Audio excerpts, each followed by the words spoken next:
I am Wilfred Chikbana appear here as the bishop, the Catholic Bishop of Makurdi Diocese, the capital of Benue State in Nigeria.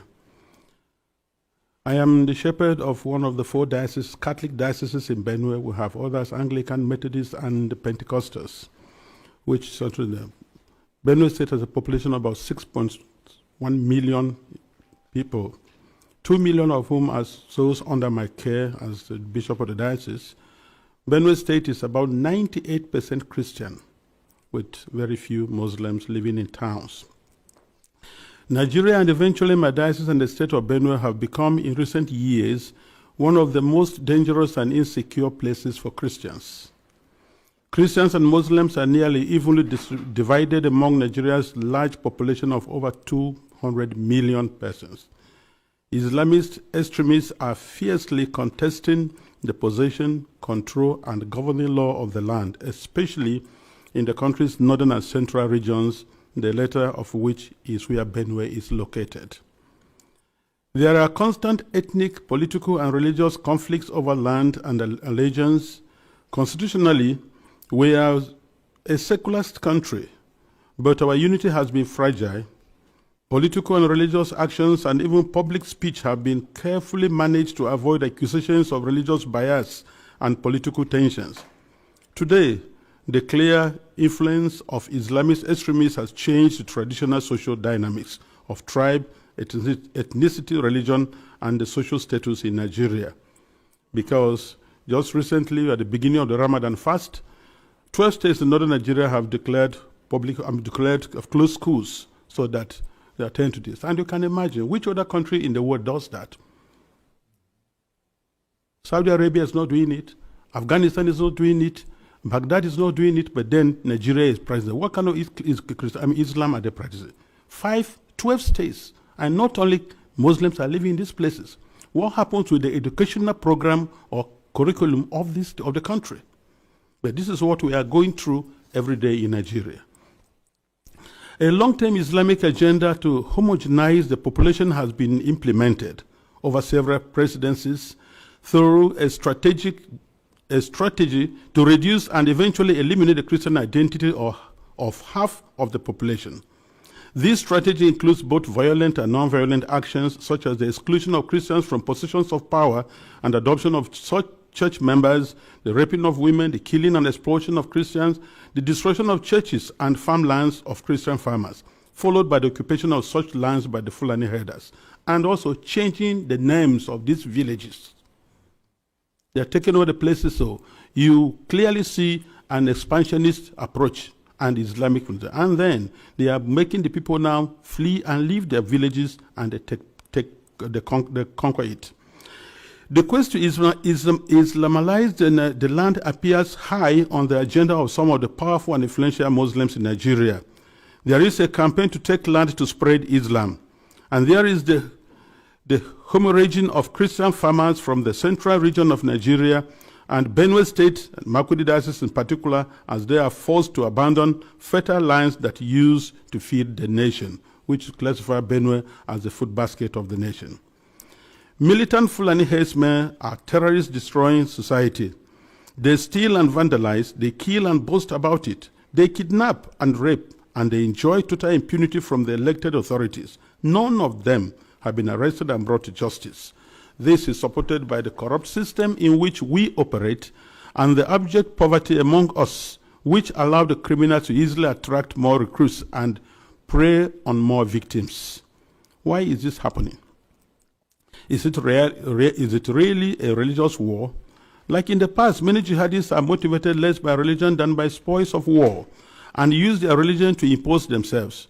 In my diocese, the spoils consist mainly of fertile, well-tended land organized around my parishes or so. The jihadists come and adopt and kill the priests, leaving thousands without support and basic human services.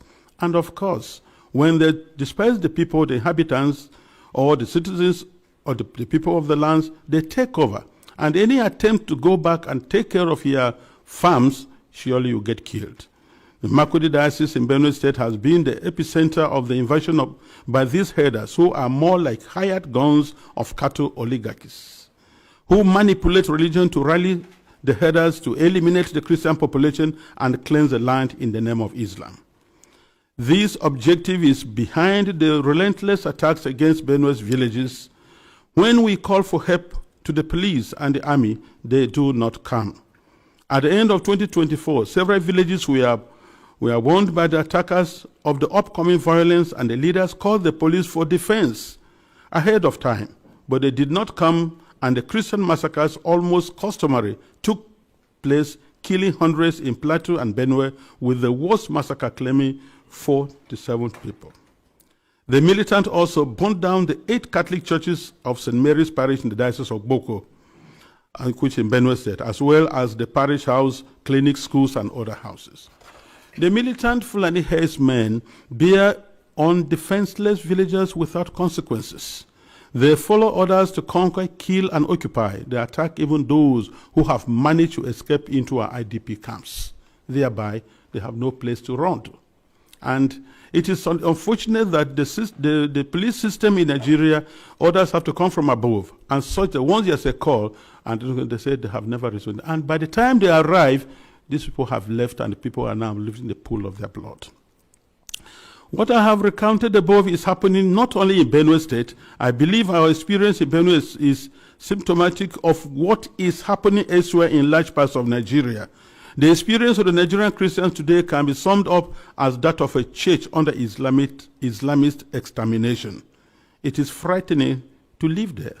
Apart from the violent campaigns and attacks against Christian villages, there are now attempts by the Islamic Council of Nigeria and various Islamic groups to impose Sharia law on the Christian populations. Already, 12 states in the north of Nigeria are under this sectarian religious law, and attempts to extend the same to the south of Nigeria, which they have started. This month, governors in the north decided appropriately to close all schools and education institutions during the months of Ramadan, leaving millions of students without learning opportunity for 5 weeks. We live in fear because at any point it can be our turn to be killed, but to remain silent is to die twice. So, I have chosen to speak. I speak on behalf of the millions who are in the camps. In Benue State, in Makurdi Diocese alone, in my diocese, I have about 9 camps. 9. On the 5th of March, which was Ash Wednesday, we visited one of the camps, and many of my priests and religious went to the other camps, distributed them to begin the Ash Wednesday with our faithful who are there, because we are the voice of the voiceless. We have to talk for the defenseless. We have to talk about the weak and those who cannot talk about themselves. In one of the camps called the Mega Camp, there were over 3,000 inmates of that camp, and which was a record given to us by government. I speak on behalf of them and those children who have no husband, who have no father, and even their own voices taken away by the politicians who promised to help them, but have become the willing tools of the jihadists because they are talking politically correct statements, looking for next elections to come. I speak on behalf of those whose loved ones have been killed, but no one has even offered a word of consolation to them. I speak on behalf of the thousands of young girls who have been adopted and raped because no one, not even the media, mentions them anymore.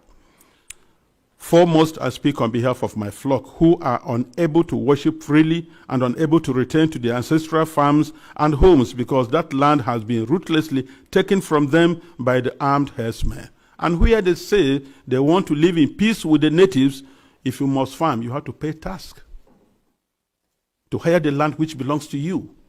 That is slavery, to say the least about it. As prosperous Nigeria is in the African continent, and I tell you, if there's outbreak of war in Nigeria, no country around us, Chad, Niger, Ghana, Guinea, Togo, no country can contain the population that will flee to these places. No country can be able to house over 5 million refugees. It's not possible because of that. And if 1 million refugees run to Chad and Niger, they'll collapse that country because there'll be no plan to take care of them. So we have to be very careful. Today, I urge you all to use every means within your mandate to start developing a strong and good relationship with Nigeria, where you know that when you speak of human dignity, You are also speaking of the same God-given right you believe is unalienable. Consider that Nigeria can be your ally, but it cannot be one where half the population is in the process of being murderously eliminated. Work with us, the churches, and other Nigerians of goodwill. We are working for a peaceful and prosperous society, and our desperate plight has been set aside U.S. foreign policy for too long, to the cost of thousands of lives. Concretely, I request and I plead, I ask you to redesignate Nigeria as a country of particular concern. This has both a practical and diplomatic meaning to signal that you are paying attention to what happens to us and elsewhere in the world. Because the policies the government is trying to put in place, so that to return the IDPs, build camps for them, relocate them from their homes, it is not durable and it will not work, because the government has already the population that is not able to take care of. And then you have over millions of people in the camps, and you want to relocate them to where? And if you do, let's take that you do. How many houses or rooms will you give me who has 5 children, another one has 3, another one has 2, and what will I be doing for a living? These people previously never begged anybody for food. They were managing their lives, training their children, and building their homes. So nobody should have deceived us on the guys that you're going to resettle the IDPs. They have no jobs. So where you say them, what will be their place? And by the way, the fundamental question remains, if you resettle them to other camps or build places for them, what happens with the ancestral lands? Who takes care of them? And this is whereby I feel the government is complicit on this issue. Because these terrorists, Fulanis, displace them, kill people, and then occupy the place, and then change names, nomenclatures of these towns. For what reason? So we want to let the people go back to their homes and help for them to rebuild their lives. I implore this august body to insist on the return and rehabilitation of all the IDPs to their ancestral lands, and not to relocate them to other constructed camps elsewhere, which is an invented solution now being pushed in the Benue state government. And I tell you, Nigeria government can do that once they have to be accountable. Because I know Nigeria, under the auspices of ECOMOG, was able to reinstate constitutional government in Sierra Leone and Liberia. And they can do that now. And I think that's whereby I look, it's not just conspiracy of silence, it is aiding, abetting, and supporting these terrorists to keep doing their work. This is my plea. Thank you very much for this attention.